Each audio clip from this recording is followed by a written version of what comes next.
So, I said I'd do this weekend, but I decided I have the time. We're doing a Q&A. This first Q&A. We're going to start with a question by Primal Films. He asked 4 questions. We'll go one by one. What type of role will Hermes have? Hermes, first off, I'd say he's the main character. He appears in every episode of Songbird Sanctuary, and he's the only character to appear in every episode. Just off the top of my head, I'd compare him to Mancy from Isle of the Mesozoic, or Redtooth from MI.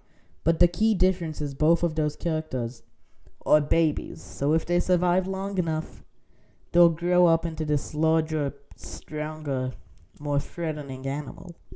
Hermes isn't that. He's a fully grown Zuniceratops. This is his final form. So if he can kind of figure out a way to kind of survive and a way to kind of sustain himself, then he's done for. What's your favorite movie? My favorite movie is the Taika Waititi film Hunt for the Wilder People. I would highly recommend it. And yeah, that's kind of all I have to say about that. What's my favorite dinosaur? I think I talked about this before. I remember I did my favorite dinosaurs ranking video as one of the first things I ever posted. That video is already outdated. My opinions have shifted. But in that video, I gave Baryonyx the number 1 spot, and it still holds that number 1 spot. When you think of a Dinosaur Tube series, what character do you instantly think of?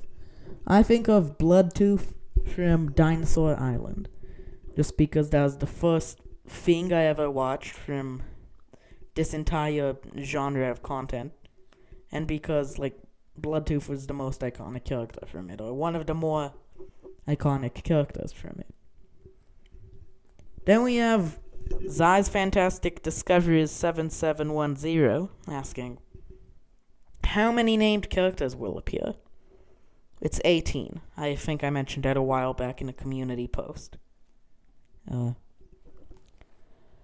do I say this? I'm gonna just reveal a few of the characters I have. And there's a Microraptor who appears in a few parts of the trailer. I can't remember if it's just one shot or if it's in a few. His name is Nick. He is a character. There is a Microraptor character. He's a pretty minor character, but he does have a little storyline. So he exists. There's also Draco, the Draco Veneta, and her kids Jacqueline and James, respectively. They exist. There's also some assorted Ceratopsian characters. Devil the Diabloceratops, Cameron and Mabel the Protoceratopses.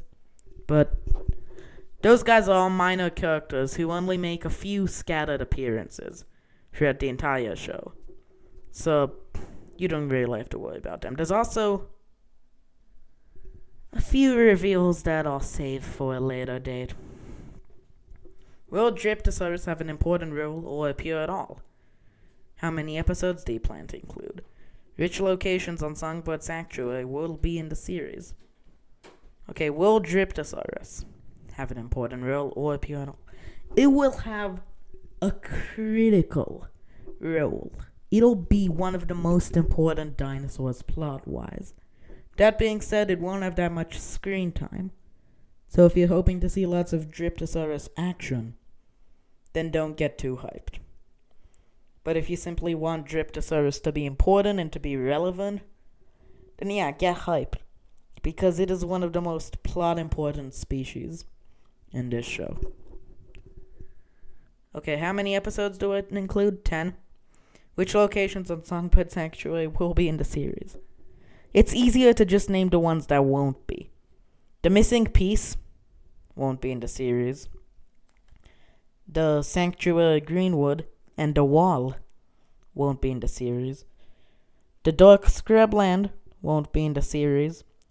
The Carnivore Plains and the Shield Wetlands technically appear, but those are both for a few seconds each.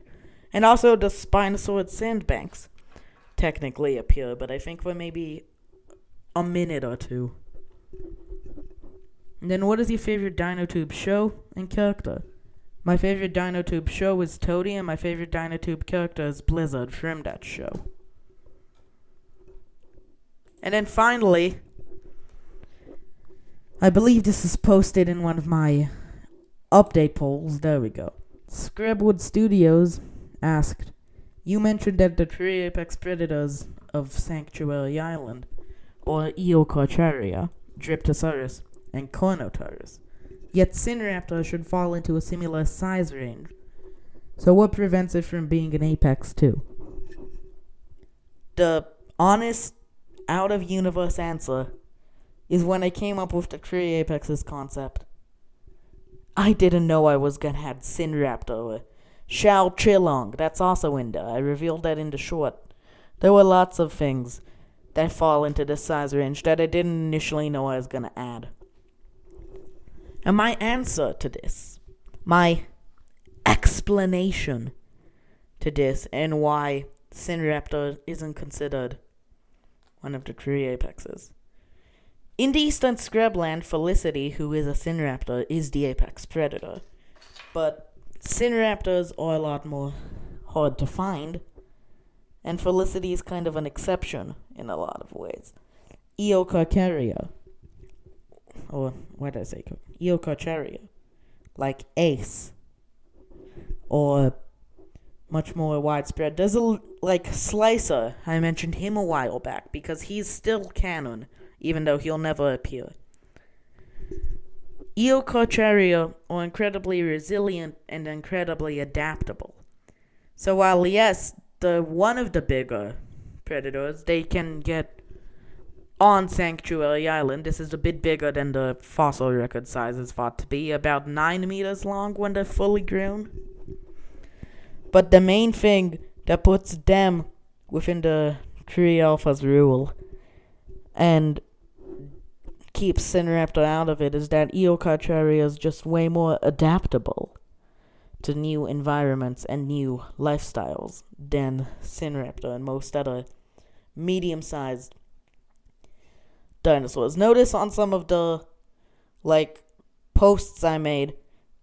I was gonna say notice that Eocarcharia is listed as medium, but I just realized that I didn't. It would have been listed as medium was something like Carnotaurus, which I did make one for, was listed as large. So that's a difference. So yeah, don't think of the three apex predators thing as a strict rule, but more of kind of a generalization of what dinosaurs sit at the top of the food chain.